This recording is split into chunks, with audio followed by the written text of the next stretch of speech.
Okay, so today on Carolina Bait Making, this is North Carolina Bait Making, by the way. We're going to show you how these full pull beepers work. We're going to show an example with a little foam line indicator, one of these trout floats, and a foam float made for carp fish, or that's been made for carp fish. So you take the throw your rod at and you extend your line marker out like you would normally. Flag, line marker, there's multiple different terms for it. You lay your line around this beeper. This beeper got multiple settings on it, so you can decide how loud you want it. That's all the way down on the brightness.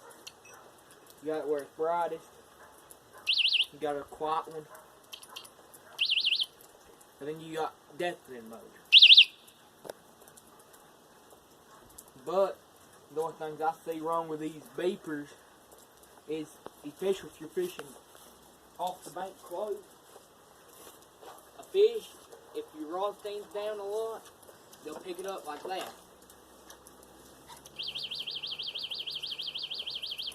But a lot of times, if it throws it off too hard like that, either way it's going to pull it this time. But a lot of times when you do that, it won't see like that there. It didn't want to pull the beeper. It'll get too far off the stand. But these are wonderful beepers. Wonderful. Cannot say it enough. This is just on a buffalo stand with the cup and all. But another way to do it, as far as indicators go, is throw it out here. You take and put your rod like that there. You get these little foam trout floats from like a Walmart, or you can get them at multiple different places. A lot of the ponds sell them. Full pull beepers makes a set of them too. They got little LED lights on the side of them. They're a little heavy for what I like, but if that's the kind of thing, then there you go. And then you pull it up here tight, or not too tight.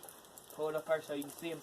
They're better for people that can't see. And yeah, better for people that can't see them as well, or if you're fishing during the night. They help a lot. They just work just like a normal one would. It comes out there and stretches up. And that's an old one that's been used a bunch. So it just flew off when I jerked it really hard. Another good way to do them, I know I keep throwing this rod in it, keeps extending out. I got the drag set kind of loose on it. A lot of people like these. This ain't the exact type people like. I prefer these. They're weighted foam floats is what these are. A lot of people get the Mr. Crappy rattling pear, I think, and just make them with it. I like them right there a lot, because you can clamp that paper clip back in. But then when you take and get a bite with it just comes up to the rod like that. As you can tell that. What part was I to? It's Noah here with Carolina Bait Making. Today we're going to show you how these buffalo have been biting around here. If they ain't running, this is how they're doing. A lot of times you'll see them come up real slow like that and drop. Come up real slow and drop. Sometimes you get them to running good. But a lot of times they'll sit here and do that. But when it comes up tight like that,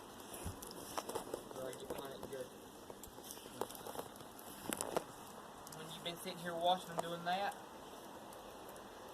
when they come up tight with it, like that right there, you jerk it. A lot of times you'll catch him buffalo on the bite.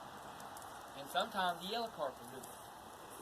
But more than most times, you're catching them on a bite. And a lot of times, you'll take and get them where you'll take and get them out here. And a lot of people, when they're buffalo fishing, they like to slap jerk. Which is when you pick your rod up out of the stand. This is when you pick your rod up out of the stand. Like this right here. And you watch that line work. And when it comes up, you slap on it. And that's just for a faster hook set. And a lot of people say you hook them better like that. Now, me personally, I'd rather sit here and watch it and just jerk it fast like that. But a lot of people prefer to slap it. And that's all for today's video on Carolina bait making. Should be Carolina carp fishing at this point.